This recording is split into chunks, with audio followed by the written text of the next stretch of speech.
So we're at the ARRI booth, which is always super exciting. They bring a band and magicians, but in between the sound that's hard to interview with, We're going to fit us in. Yeah. I get to interview Chase, and we're going to talk about. I'm going to ask him your burning question, which is, why are ARRI products so damn expensive? That's a good question. First, I could say that ARRI products in general kind of exude quality. Everything is made in Germany. Everything is made for the highest quality materials, but it's really more than that. What I like to define is there's a difference between cost and price. And this is something that a lot of people don't think of when you say, well, is it the price that bothers you or is it the cost that bothers you? Because they're actually very different things. You don't think of it that way. So yes, the ARRI cameras might be priced higher than others. ARRI lighting might be priced higher than others, but price and cost are very different, right? Because if I buy another product, perhaps that maybe is priced lower, and I go around and I shoot my project and I have a lot of issues on set where I'm wasting time and sometimes the camera's not reliable because I'm in an extreme environment, and then I'm shooting and I realize, I gotta add more lights because it's not very good at low light, and now I spent some time and effort and more equipment to do that.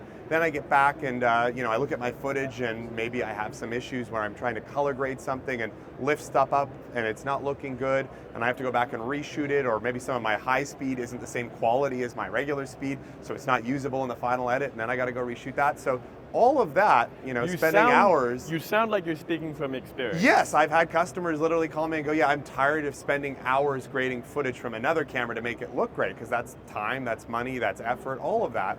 And so that ends up making everything cost more, right? In the long run, it's more trouble, it's more pain, it's more suffering, and it's more money. So the cost of another product might end up being higher because of the fact that you have to do all of that. So ARRI cameras, they might be priced higher, and ARRI products might be priced higher, but it ends up costing you less in the long run because they're more reliable. They give you great images out of the box. They're more flexible. You don't have to worry about so much. And cost ends up, there's a cost in time and a cost in pain as well. Correct, emotional and suffering and physical suffering sometimes now, too. something and this was the thing that made it really click for me in understanding the why, like an ARRI thing, you see it on set, and why people are just like comfortable and happy. A Steadicam operator once looked at me and so was like, and he was talking, and especially with the history of gimbals and when they first came out and were kind of unreliable, and there were some really cool cameras with really cool features, but if you didn't black shade them between every take, I might have some issues in image quality, then in post you have to reshoot. But he said, okay, imagine there's you're paying two actors $15 million a piece. You're going to blow up a car. There's pyro, and you've got a 100-person crew. Yeah, waiting. It's a $700,000 day. He said, I can cost that production 10 times my day rate in 15 minutes. Absolutely. Do that math. I mean, isn't it 700,000 divided by 12 hours, $75,000 an hour? 15 minutes. That's $20,000. And he was like, if the focus puller has a high 5 or Preston, but if the production doesn't care if that he didn't spend that money versus like a nano. Yes. And everybody's got all the focus pullers have a nano in their back pocket as a backup just in case. Sure. Because they don't want to spend 10 grand on their backup. True. But they're absolutely in a professional environment.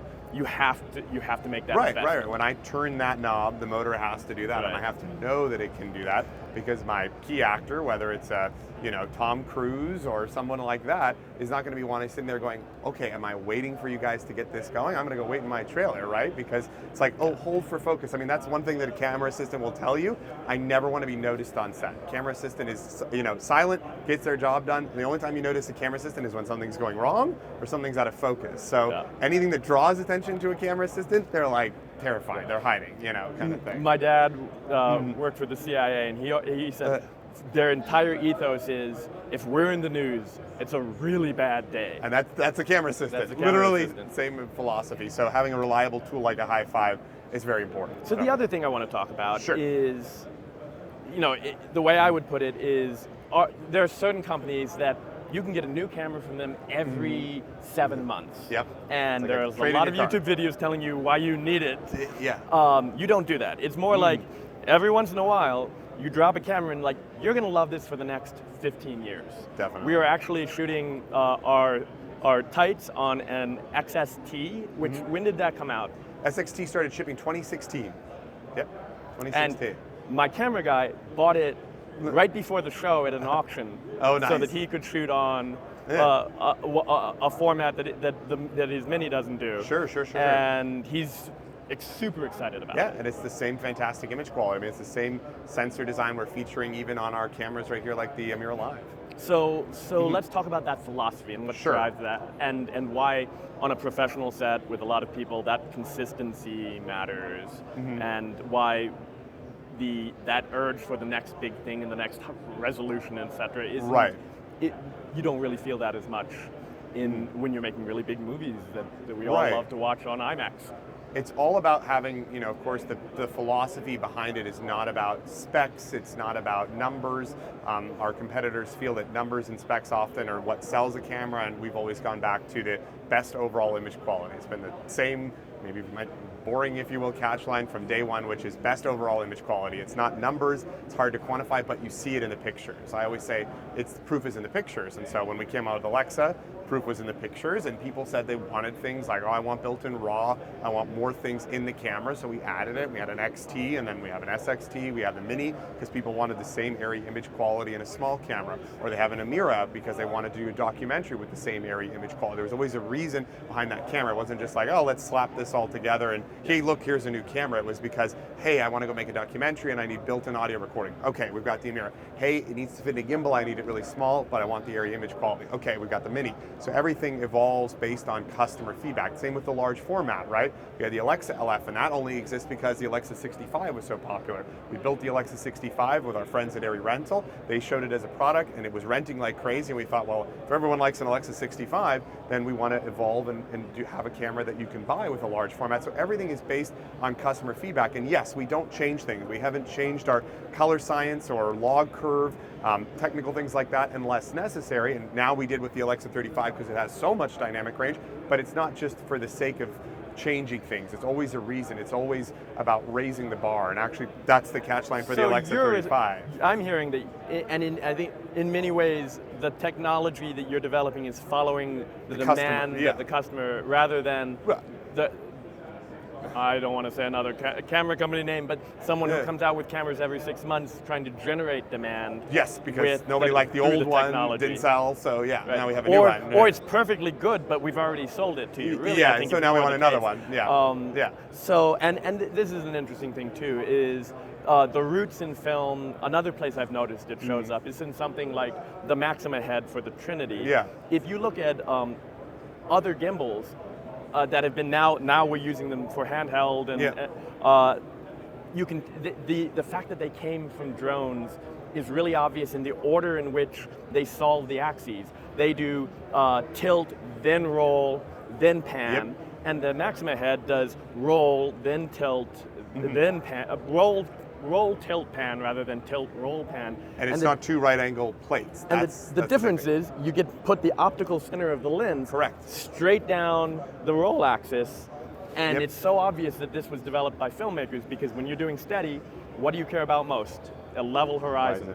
And it makes sense with drones that you would solve tilt first, because when you're flying, you gotta look down. What do you need to most often correct for? And it's the tilt. Totally. But just that small difference on the prosumer handheld gimbals, it means there's no three lines that intersect as a center of gravity. Definitely. So balancing it is just radically harder. Yep. And they're really good now at being like, well, we'll solve it all with math and powerful motors. Yes. Because we can, Software but it's tuning. less elegant than like, the optical center of the lens. And being able to put the whole camera through, right? Because if you have two offsetting right plates, you can never build a very long camera, because you're always hitting the back of the offsetting plates. It's not that ring design. I mean, when everyone saw the ring, it was like, wow, no one would have thought this before, is to have everything go through a ring. But that ends up being the natural solution when you're coming from film. Yeah. Now, I have been dying to actually show audiences my favorite part of the Alexa 35, and it's so silly, as a machinist, my favorite part of the Alexa 35 since it came out last year, which is this top handle, this removable top handle. No tools. No tools. Yeah. So there's something we call, machinists will talk about something being finger tight. Oh, what's it hitting? Hitting anything? No. Yeah, no, it comes there right you up. go. there's finger tight, monkey tight, and gorilla tight. And you guys are German engineering, so you do Guten tight. Guten tight, I love it. But what's really cool about this top handle, it is one of my favorite designs ever. I don't know if, can you get this angle? This uses this wedge right here that interfaces with a matching wedge on the other side. And then you look at these front nubs, they fit into sockets, right? Now, a screw, when you screw it down, a screw is just a wedge wrapped around a cone or a cylinder. And then, let's see this. Here, we have to kind of do it double. There we go. When you start screwing a screw down, you use torque, rotational force, and as you get closer down, you're generating a lot of friction all across that wedge. And when people are really trying to crank down on it, they're trying to really build that friction up. But that will always come loose under vibration over time. This, when you push the wedges together, the screw brings these wedge plates together, and we use this on like mills, on vices. You can get with a little bit of torque, you can get an insane amount of pressure on the vise that is way outsized to the amount of torque you're putting on it. In the reverse, when you push that wedge up as you screw down, it puts shear against the screw, and it locks in so well. I designed to tested take 100 pounds. When you can go to finger tight and then start turning it back about 170 degrees before there's any perceivable play at all. Wow. And that's finger tight. This, I get chills just thinking about the genius of this design and the fact that we're seeing it in something like a top handle. And that seems to, pervades so many of the design elements and the consideration around the crafting of everything that I've seen around ARRI. That is just, it's really kind of thrilling. I can't afford this, but admiring it from afar is fun, but admiring it up close is amazing. And I don't think people really realize out there, this top handle should just, whoever did it earned their salary that day, for the year. It's amazing. And yes, I'm clearly fanboying, but it's the 4 a.m. thinking, I like to call it at ARRI. So when, as we get on and on, everyone is asked to work faster, longer hours. And the really big thing is that when I'm working, let's say at 4 a.m. in the rain, and I'm worried about, okay, I got to change these settings on the camera, the menu's got to be easy, but what about accessories? When it's 4 a.m. and they're yelling at me and we're trying to make our day, we're a couple hours over already, I don't want to have to think to myself, well, what tool was it? Was it M3, M4? Was it a 3/16? What key do I need? Is it a flathead? Is this screw different than that screw? So we're really moving toward a toolless system because we also are doing it over here with this little articulated mounting plate. Same idea, it's got this nub here. You can still insert a tool, but a lot of the screws we're using at the bottom of the camera for base plates, they have a flathead, then they have a 3/16, then they have a 4mm, and then they have a 3mm, all nested into each other. So it doesn't matter whatever tool you kind of have, you can unlock that screw. A lot of the map box pieces are like that too, where they're finger tight easily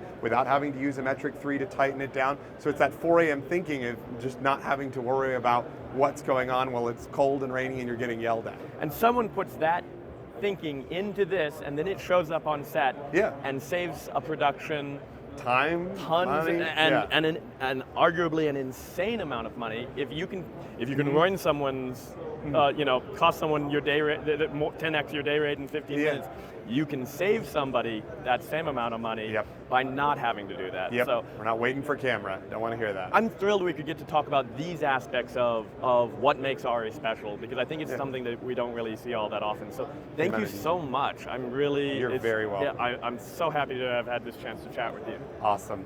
Thank you.